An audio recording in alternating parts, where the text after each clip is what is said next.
ओम वंदे गौ मातरम। मित्रों, आज थोड़ा बचपना सूझ गया तो एक पेड़ पर चढ़ के बैठी हूँ और यहाँ पेड़ पर बैठने में बड़ा आनंद आ रहा है, बड़ा मज़ा आ रहा है। और ये पेड़ जो है ना, काजू का पेड़ है, नॉर्मल पेड़ नहीं है, काजू का पेड़ है, क्योंकि कम मिलते हैं ना, लोगों को कम दिखते हैं। और इस पे जब मैं पिछली बार आई थी, करीब होली के दिन आई थी, होली से एक दिन पहले आई थी, तो इस पर फूल लगे हुए थे थोड़े छोटे छोटे। पर आज मुझे कुछ भी नहीं दिख रहा, ना फूल दिख रहे हैं ना फल दिख रहे हैं। तो मतलब बच्चों ने तोड़ लिया है कुछ भी जो भी किया है, क्योंकि यहाँ बच्चे बहुत आते हैं, आसपास के थोड़ी बस्ती है यहाँ पे, तो बच्चे आ जाते हैं, तो कई बार चीज़ें छोड़ते नहीं हैं। तो चलिए, आज हम जिस विषय पे बात करने जा रहे हैं वो थोड़ा बचपने से ही जुड़ा है, और इसलिए थोड़ा बचपना करके हमने चीज़ें सोचा कि बचपने में हम आनंद में होते हैं ना, तो जब आनंद होता है ना तो तनाव कम होता है, तनाव कम होता है तो मन मजबूत होता है, और मन मजबूत होता है ना तो आप कुछ भी कर सकते हैं। और आज जो समय है ना मित्रों, ये उन्हीं लोगों का है जो तन और मन से मजबूत हैं, क्योंकि धन की मजबूती जिनके पास है उनकी हमने स्थितियाँ देख ली हैं। फिल्मी कलाकारों की भी देख ली, पॉलिटिशियंस की भी देख ली, पत्रकारों की भी देख ली, और अपने आसपास आपने और भी लोगों को देखा होगा जो आपके आसपास के धनी मानी लोग हैं, उनके साथ भी क्या स्थितियाँ बन गई हैं। तो आज स्थिति ये है कि वेंटिलेटर नहीं मिल रहे हैं, कमरे नहीं मिल रहे हैं अस्पताल में, दवाइयाँ नहीं मिल रही, इंजेक्शंस नहीं मिल रहे हैं, तो लोग बहुत ज़्यादा परेशान हैं। और ऐसी स्थिति में उनको लगता है कि हम वैक्सीन ले लें तो हम इस समस्या से बच सकते हैं। तो मित्रों, मैं इस वैक्सीन लेना चाहिए नहीं लेना चाहिए, इस विषय पर अपने विचार रख रही हूँ। आपके विचार क्या है, आपकी स्थिति क्या है, उस अनुसार आप निर्णय करेंगे कि आपको क्या करना है। तो मैं अपने विचार रख रही हूँ, और आपके विचार क्या हैं इस विषय पर, आप अपने विचार कमेंट के रूप में मुझे बताइएगा।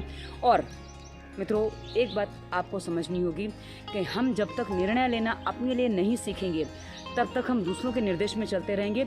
और एक बात समझ लीजिए कि दूसरों के निर्देश में चलने से हमेशा मन में भ्रम बनते हैं, क्योंकि हम उस चीज़ के लिए तैयार नहीं हो पाते हैं। इसलिए हमें अपने आप को मजबूती से यदि खड़ा करना है तो हमें अपने निर्णय करना स्वयं सीखना होगा। और सबसे बड़ी बात, हाँ, आधार हम किसी के विचारों का ले सकते हैं, पर निर्णय, अंतिम निर्णय मेरा होना चाहिए, क्योंकि मुझे अपने लिए निर्णय करना है। तो आइए हम इस समस्या पर थोड़ा आगे चर्चा करते हैं कि किसको, मेरे अनुसार, मुझे जो विचारों में लगा कि मुझे जो समझ में आया, उस अनुसार किसको वैक्सीन तुरंत ले लेना चाहिए, मैं आपको पहले वो बता दूं।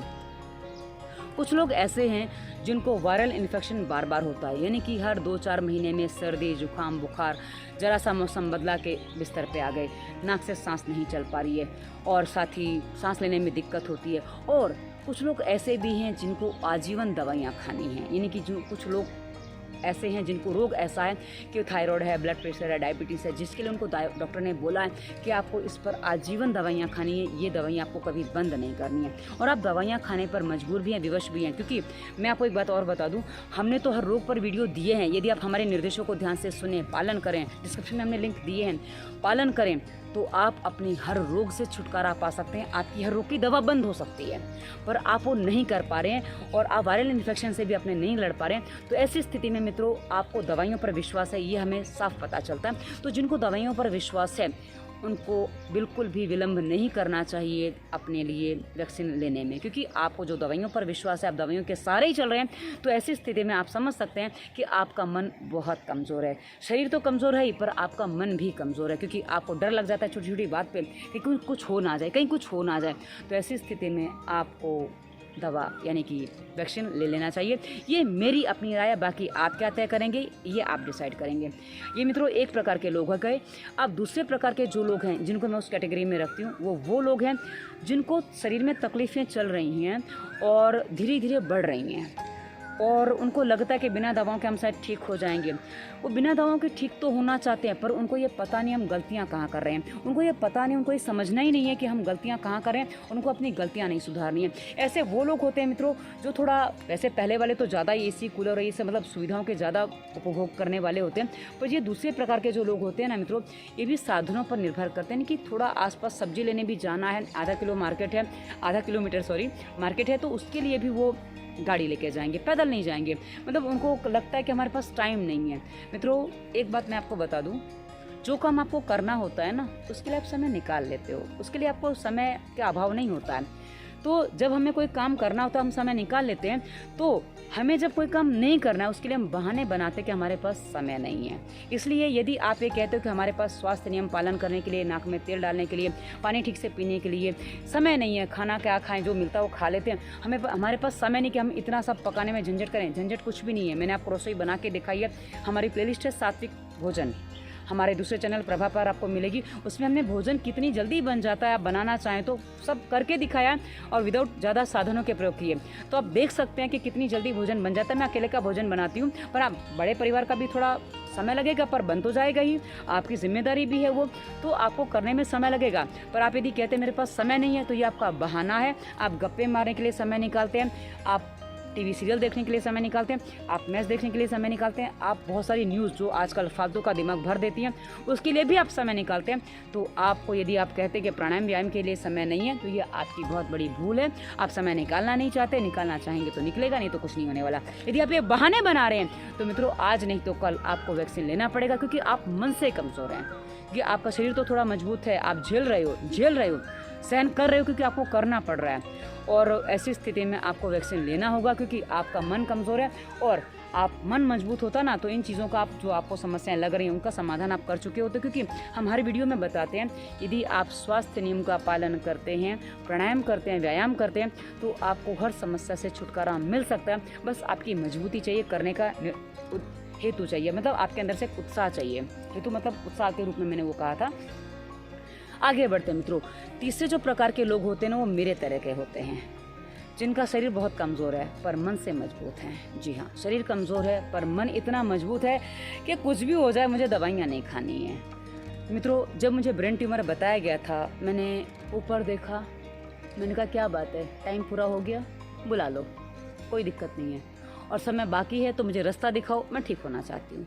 मैंने सीधा मित्रों ईश्वर से यही कहा था, और आज उस बात को 10 साल बीत गए हैं, मैं आपके सामने हूँ। और उसके बाद भी मेरे शरीर में काफ़ी तकलीफ़ें आई, और अभी भी मैं किसी तकलीफ़ से जूझ रही हूँ। यदि आप किसी महिला को तकलीफ़ होती, क्योंकि मुझे 1.5 साल से लगातार हफ्ते में 4-5 दिन ब्लीडिंग हो रही है। हाँ, मैंने निर्णय ये किया, मैं आपको कई बार अपने को मैंने कहा है हवन मैं करती हूँ, तो यदि सुबह ब्लीडिंग नहीं हो रही है तो मैं हवन कर लेती हूँ, हो रही होती तो नहीं करती हूँ। पिछले साल कुछ समय ऐसा गया था गर्मियों में कि मुझे ब्लीडिंग नहीं थी, जब लॉकडाउन लगा था उस समय मैंने लगातार सुबह शाम हवन किया था, क्योंकि उस समय मैं कर पा रही थी। तो मित्रों, क्योंकि हमें कुछ चीज़ें नहीं कर पाते तो नहीं करते, और करते हैं तो कर लेते हैं। तो ऐसी स्थितियां जो बनती हैं ना मित्रों, उसमें भी करीब 1.5 साल से मेरे साथ ये स्थितियां चल रही हैं, पर मैं किसी दवाई के भरोसे नहीं जा रही हूँ, और ना ही रिपोर्ट के चक्कर में पड़ रही हूँ। और हाँ, मैं रिपोर्ट निकालने के लिए गई थी, मैंने सोचा था सोनोग्राफी करवा लूँ, और अहमदाबाद गई थी उसके लिए, क्योंकि भाभी मेरी अहमदाबाद में रहती है और अकेले जाने में थोड़ा अच्छा नहीं लगता है। तो सोचा भाभी के साथ चली जाऊँगी, नहीं जा पाई और नहीं गई, और आज भी वैसे ही चल रहा है। अब रिपोर्ट निकालो, दवाइयाँ खानी पड़ेंगी, तो मैंने वो काम नहीं किया। ऊपर वाले ने भी नहीं करने दिया मेरे, तो कि नहीं रिपोर्ट नहीं निकालनी, चलो भगो यहाँ से।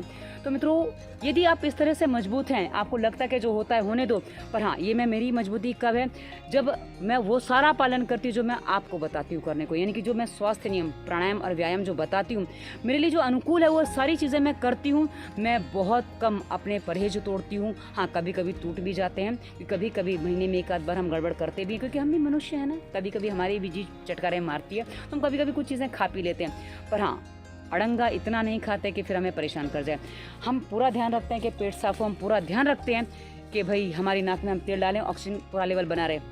आप निकल जाओ काका, कोई दिक्कत नहीं है, मैं वीडियो बनाती हूँ। हाँ ठीक है, कोई काका हैं, जा रहे हैं, रास्ता है।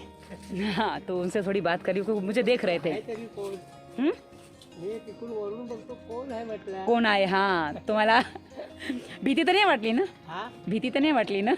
नाही नाही, तुम्ही कसा हाँ, वो क्या है ना, वो दूर से सुन रहे थे मेरी आवाज़, तो उनको लगा कि पता नहीं कौन है, तो ही बात हो गई उनसे।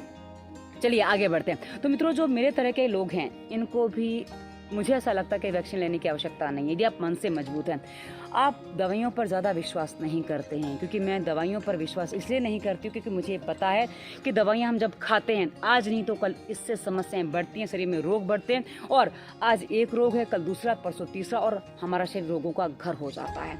तो ऐसी स्थिति में मैं कौन सी दवाइयों पर विश्वास करती हूँ? जो आयुर्वेदिक हैं। जैसे मेरे घर में जो दवाइयाँ मिलेंगी आपको, मैं उस पर भी ज़्यादा दवाइयों पर नहीं जाती हूँ। गिलोय घनवटी, आरोग्यवटी, चित्रकादिवटी, चंद्रप्रभावती, बस इतनी दवाइयाँ मेरे घर में मैं रखती हूँ। इसके अलावा मैं दवाइयाँ नहीं रखती हूँ और ये भी दवाइयाँ बहुत कम यूज़ करती हूँ। हाँ, आजकल गिलोय घनवटी ले रही हूँ क्योंकि शरीर अंदर से बहुत ज़्यादा गर्म होता है, पसलियाँ मेरी पूरी तपती हैं, तब मैं वो लेती हूँ क्योंकि मुझे उससे आराम मिल जाता है, तो ठीक है। और गिलोय मेरे घर की सड़ गई है थोड़ा, पता नहीं गिलोय वैसे ख़राब नहीं होती है, पर मेरे घर की गिलोय क्यों ख़राब हो गई, दोबारा वो हो नहीं रही है, वरना मैं पहले गिलोय की लकड़ी खा लिया करती थी, अब वो नहीं है तो कोई बात नहीं, गिलोय घनवटी ले रही हूँ। तो मित्रों ये मैंने आपको इसलिए बताया क्योंकि हम साधनों का वो प्रयोग करते हैं जो मिनिमम पे हम चल सकें। तो ऐसी स्थिति में आप ये निर्णय कर सकते हैं। और जो लोग तन और मन से मजबूत हैं, भाई आपको तो ज़रूरत ही क्या है। यदि आप तन और मन से मजबूत हैं, आप स्वस्थ भी हैं और आपका जीव पर भी नियंत्रण है, तो ऐसी स्थिति में तो आपको कुछ लगता ही नहीं कि आपको कुछ लेना चाहिए, वैक्सीन वगैरह कुछ लेना चाहिए। तो मित्रों ये मैंने अपने विचार रखे हैं कि यदि आप तन मन से मजबूत हैं, आपका रसना पे ज़्यादा नहीं जाता है, आप अपने आप को इतना कंट्रोल कर सकते हैं कि यदि आपको लगता है ये चीज़ आपको नुकसान कर रही है तो आपको नहीं खानी चाहिए और आप नहीं खाते हैं। आप स्वास्थ्य नियम का पालन कर रहे हैं, आपका वातावरण प्राकृतिक है, आप कृत्रिम चीज़ों का कम से कम इस्तेमाल करते हैं, आप एसी पंखा तो छोड़िए, ठीक से कोई चीज़ें आप ऐसी इस्तेमाल करते हैं जो एकदम सामान्य हैं, आप मिनिमम साधनों में जीते हैं, तो आपको वैक्सीनेशन की आवश्यकता बिल्कुल भी नहीं है, ऐसा मेरा मानना है। बाकी निर्णय तो आपका है, आप निर्णय करेंगे कि आपको क्या करना है। मित्रों ये मैंने अपने विचार इस विषय पर रखे। अब आपके विचार क्या हैं वो वीडियो में कमेंट करके अवश्य बताइएगा। और ये वीडियो कैसा लगा, इसके डिस्क्रिप्शन में हमने इंस्टाग्राम, फेसबुक को का लिंक दिया है। उसके अलावा डिस्क्रिप्शन में आपको दवा मुक्ति कोरोना की स्पेशल प्लेलिस्ट जो हमने बनाई है वो भी मिलेगी, और साथ ही स्वास्थ्य नियम, प्राणायाम, व्यायाम, क्या खाना चाहिए क्या नहीं खाना चाहिए, विस्तार से सारी बातें बताई हैं। फॉलो करिए, अपने आप को मजबूत बनाइए। यदि कर सकते हैं तो कोई वैक्सीनेशन, कोई दवा खाने की आपको ज़रूरत नहीं पड़ेगी। आज नहीं तो कल आपकी दवाइयाँ छूट सकती हैं, पर यदि पालन करते हैं तो छूट सकती हैं, अन्यथा तो जो है आपके सामने है। अब आपके विचार क्या हैं अवश्य बताइएगा। नंबर भी डिस्क्रिप्शन में आपको मिल जाएगा। धन्यवाद। वंदे मातरम।